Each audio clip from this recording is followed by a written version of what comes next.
السلام عليكم ورحمة الله وبركاته.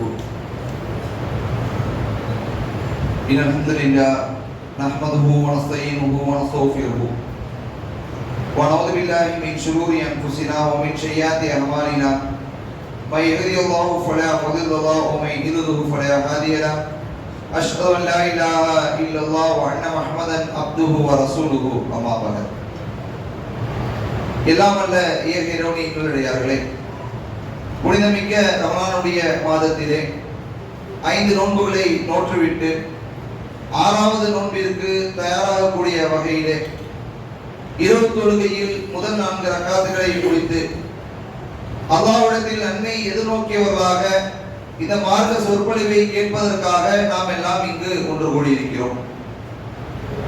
இந்த மார்க்க உரையிலே பிறை 6 இருந்து பிறை 10 வரை தொடர்ச்சியாக 5 நாட்கள் எதிர்பார்க்கப்படும் மறுமை நாள் என்கின்ற தலைப்பு எனக்கு வழங்கப்பட்டிருக்கிறது.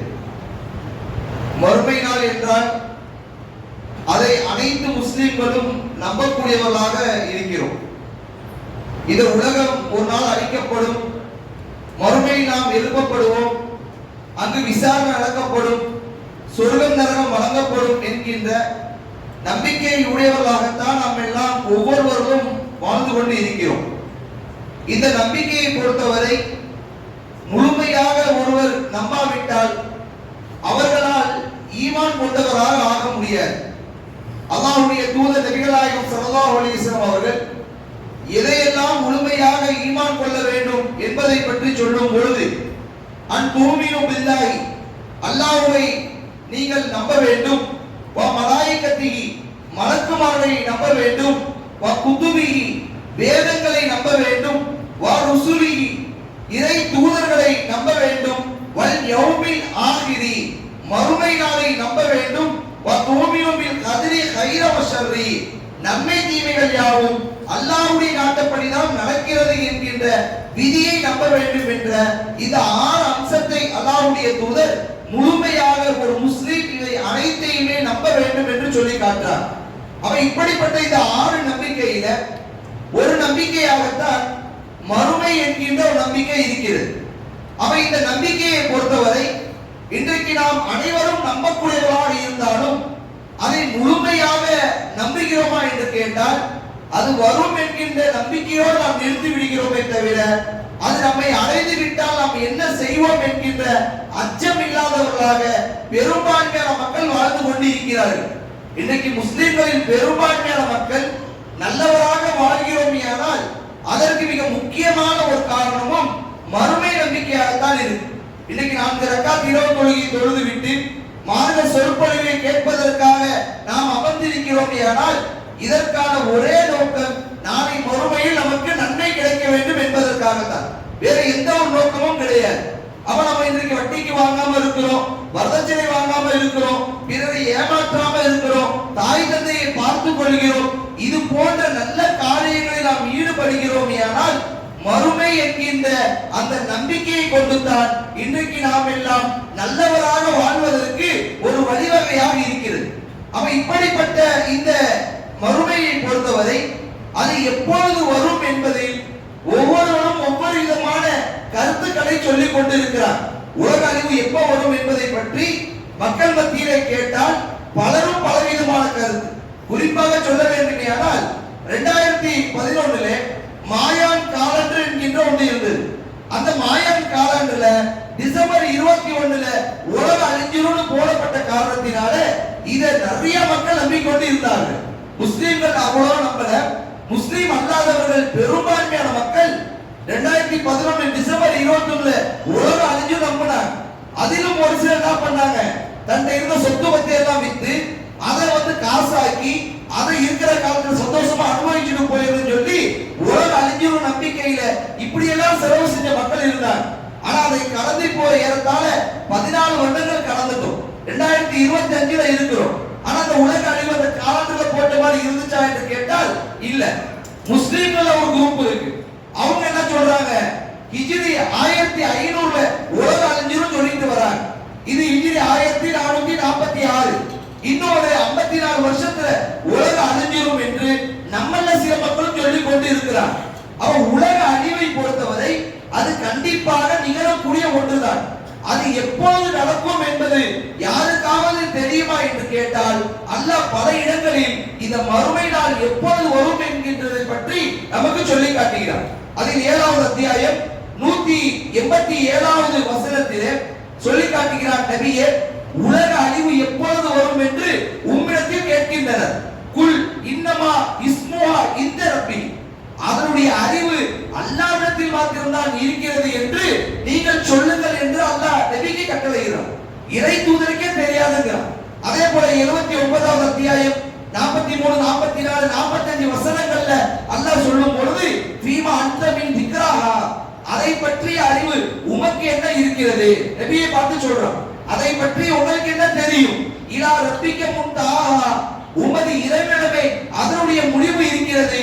இன்னமா அன்த முன்திரு மை இர்ஷாஹா, நீங்கள் அதை பற்றி எச்சரிக்கை செய்பவரை தவிர வேற எதுவும் உங்களுக்கு தெரியாது என்று அல்லாஹ் இந்த விஷயத்தை போட்டு உடைக்கிறான். நபிக்கே தெரியாது. அப்படி இருக்கக்கூடிய நிலையில பிற மக்களால் எப்படி இதை தெரிந்து கொள்ள முடியும்? அவன் மறுமை நாள் எப்பொழுது வரும் என்பது யாருக்குமே தெரியாது. இருந்தாலும் கூட மறுமை நாள் நம்மை நெருங்கி விட்டதாக அல்லாஹ்வும் அல்லாஹ்வுடைய தூதரும் ஏராளமான இடங்கள்ல சொல்லி காட்டுறாங்க. பொதுவா மறுமை நாள் நெருங்கிருச்சுன்னு வைங்களேன், அதற்கு அடையாளங்கள் அல்லாஹ்வும் அல்லாஹ்வுடைய தூதரும் நமக்கு சொல்றாங்க. இந்த அடையாளத்தை பார்த்துட்டோம் அப்படின்னா மறுமை நாள் வந்து விடும் என்ற ஏராளமான அடையாளங்கள் இருக்கு. அதுல உங்களுக்கு தெரிந்த அடையாளங்கள் சொல்லுங்க. மறுமை நாள் கியாமத் நாளுடைய அடையாளங்கள் ஆண்கள் பக்கம் சொன்னா சொல்லுங்க. மறுமை நாளுடைய அடையாளங்கள் யஜூஜ் மௌஜூஜுடைய வருகை, மஹ்தி அலைஹிஸ்ஸலாமுடைய வருகை, ஈசா அலைஹிஸ்ஸலாமுடைய வருகை, பேசக்கூடிய பிராணி, சூரியன் எதிர் திசையில இருந்து உதிக்கிறது, பெரிய பூகம்பம், நெருப்பு மூட்டம், இதெல்லாம் நம்ம நிறைய பயான்ல கேட்டுப்போம் தானே. அவ இது போன்ற அடையாளங்கள் ஏராளமாக இஸ்லாம் சொல்லி இருக்கு. இப்ப இந்த அடையாளத்தை பொறுத்தவரை மஹ்தி அலைஹிஸ்ஸலாம் வந்துட்டாங்களா என்று கேட்டால் இன்னும் வரல. யஜூஜ் மௌஜூஜ் வந்துட்டாங்களான்னு கேட்டா இன்னும் வரல. தஜ்ஜால் வந்துட்டாங்களான்னு கேட்டா வரல. ஈசா நபி வந்துட்டாங்களான்னு கேட்டா வரல. பேசக்கூடிய பிராணி அது வந்துருச்சான்னு கேட்டா வரல. மிகப்பெரிய ஒரு தீ கிளம்பும் அது வந்துருச்சான்னு கேட்டா வரல. சரி, இதெல்லாம் வரல. அப்ப மறுமை நாளுக்கு இன்னும் நாள் இருக்கிறது என்று நாம் விலகிக் கொள்ள வேண்டுமா?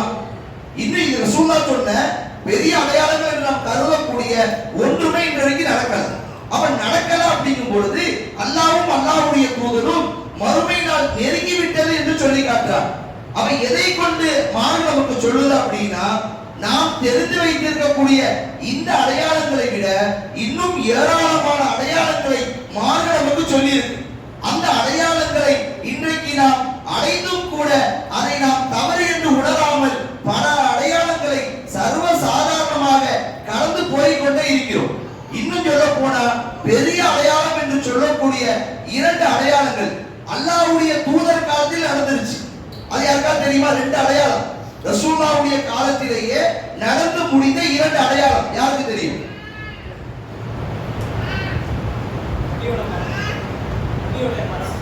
நபிகள் நாயகத்துடைய மரணம் அப்படிங்கறத விட ரொம்ப நெருக்கமா வந்துட்டீங்க. இன்னொரு அதோட இன்னும் கொஞ்சம் சேர்த்துக்கணும். கொலைகள் பெருகும். அது ரசூலுல்லாஹ் காலத்துல நடந்தது இல்லையா? அது இப்பதான் நடந்துகிட்டு இருக்கு. சரி, அல்லாஹ் குர்ஆனில் சொல்லி காட்டுகிறான். 54வது அத்தியாயம் அது முதல் வசனத்திலே சொல்லி காட்டுகிறான், யுக்ரபதி சாஹத்து, மறுமை நாள் நெருங்கி விட்டது, வன் சக்கல் கமர், சந்திரன் பிறந்து விட்டது என்று அல்லாஹ் குர்ஆனில் சொல்கிறான். இந்த சந்திரன் பிறந்த நிகழ்வு எப்ப நடந்தது? ரசூலுல்லாஹ்வுடைய காலத்திலே அவர் இறை தூதர் என்கின்ற அத்தாட்சியை வெளிப்படுத்தக்கூடிய வகையிலே அல்லாஹ்வுடைய தூதர்கள் அந்த சந்திரனை பிளந்து காட்டினார்கள். இன்றைக்கும் சந்திரனை ஆய்வு செய்தவர்கள் அங்கு ஒரு பிளவு இருக்கிறது என்று ஒப்புக்கொண்டும் இருக்கிறார். இது ரசூலுல்லாஹ் சொன்ன பிளவு என்று சொன்னால் இஸ்லாம் உண்மைப்படுத்தப்பட்டு விடுமோ என்ற அச்சத்தின் காரணமாக அதை அரேபியன் பிளவு என்று சொல்லிக் கொண்டு இருக்கிறார். சயின்ஸ் புக்ல நம்ம படிச்சிருப்போம் அரேபியன் பிளவு என்று. இந்த அரேபியன் பிளவு என்று சொல்றாங்க. இந்த நிகழ்வை அல்லாஹ் ரசூலுல்லாஹ்வுடைய காலத்திலேயே நடத்தி காமிச்சிட்டார். இது என்னன்னா மறுமை நாளுடைய அத்தாட்சிகளில் ஒன்று என்று அல்லாஹ் குர்ஆனில் சொல்லி காட்டுகிறார். அதே போல மற்றொரு நிகழ்வு என்னன்னா, இறுதி தூதர் முஹம்மது நபி ஸல்லல்லாஹு அலைஹி வஸல்லம் அவர்களுடைய வருகை. ரசூலுல்லாஹ் இறை தூதராக எப்பொழுது அறிமுகப்படுத்தப்பட்டாரோ அப்பொழுது மறுமை நாள் நெருங்கி விட்டது என்பதை அல்லாஹ்வுடைய தூதர் அவர்கள் தெளிவுபடுத்துகிறார். இந்த செய்தி புகாரியிலே 6504வது செய்தியாக பதிவு செய்யப்பட்டிருக்கிறது. அல்லாஹ்வுடைய தூதர் சொல்றாங்க, புயிஸ்து அன வஸாத்து கஆதைனி, நாமும் மறுமை நாளும் இப்படி வந்திருக்கிறோம் என்று தன்னுடைய 2 விரல்களை இணைத்து சொல்றார். ஒண்ணா வந்திருக்கிறோம், நான் வந்துட்டேன்ல, அடுத்து மறுமை நாள் வந்துவிடும் என்று அல்லாஹ்வுடைய தூதர் அவர்கள் நமக்கு தெளிவுபடுத்தி இருக்கிறார். அப்ப இப்படிப்பட்ட 2 மிகப்பெரிய அடையாளங்களை அல்லாஹ் 1400 வருடங்களுக்கு முன்னதாகவே நிகழ்த்தி காட்டிவிட்டார்.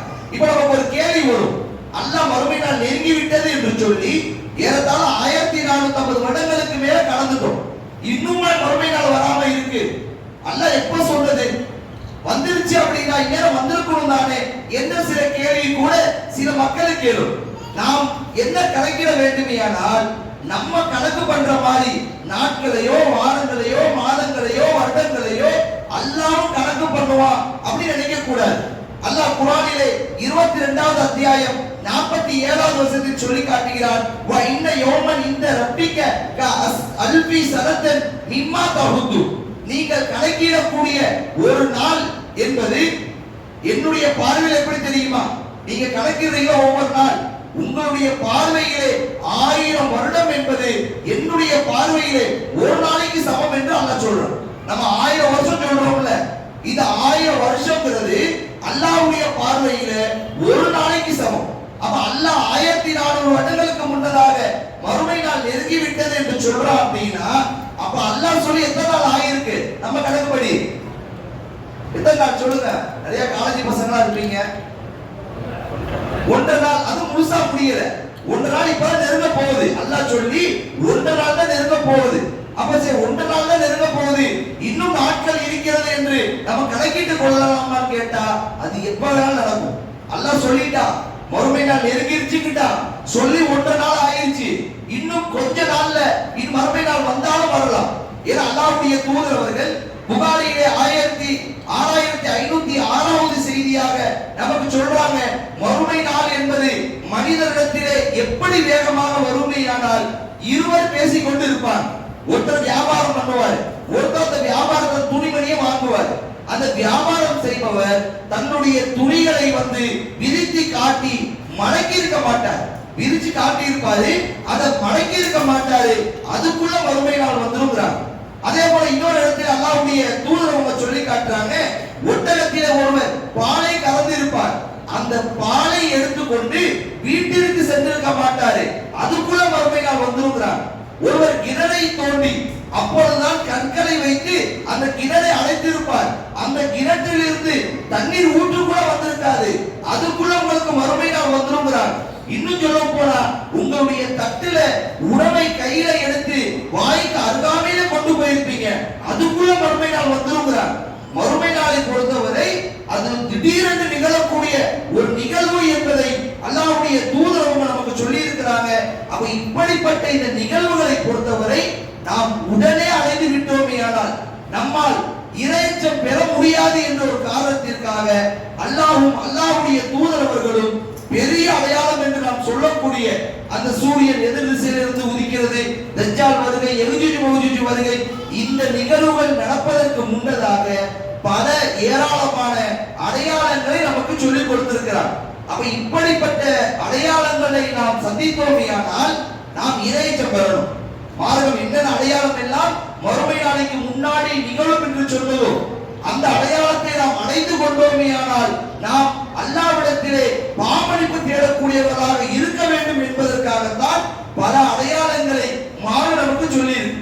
இதை அல்லாஹ் திருமறை குர்ஆனிலே 6வது அத்தியாயம் 158வது வசனத்திலே குறிப்பிடுகிறார், யௌம யஹ்தி பௌது ஆயாத்தி ரப்பி, உமது இறைவனிடமிருந்து சில சான்றுகள் வரும் நாளில் லா யர்ஃபஉ நஃப்ஸன் ஈமானுஹா, அந்த நாளிலே யாருடைய ஈமானும் ஏற்றுக்கொள்ளப்படாது, லம் தகூனு ஆமன்து கபலு, அதற்கு முன்னால் ஈமான் கொண்டவரை தவிர என்று அல்லாஹ் சொல்றான்.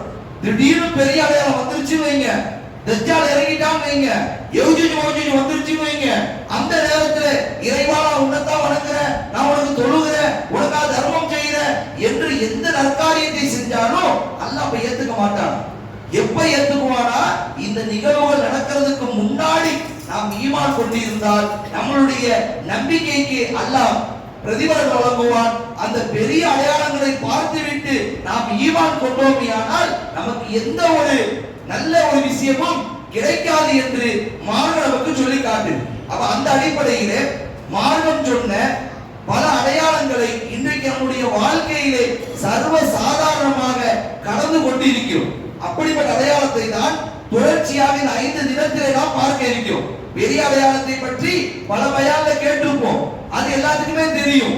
அதற்கு முன்னதாக இன்றைய நம்முடைய வாழ்க்கையிலே கடந்து செல்லக்கூடிய பல அடையாளங்களை நாம் கண்டும் காரணமாக இருக்கிறோம். அப்ப அப்படிப்பட்ட அடையாளங்கள்ல இன்றைய தினத்தில் நாம் பார்க்கக்கூடிய அடையாளம் அகமது என்கின்ற ஹதீஸ் கிரந்தத்திலே 3870வது செய்தியாக பதிவு செய்யப்பட்டிருக்கு.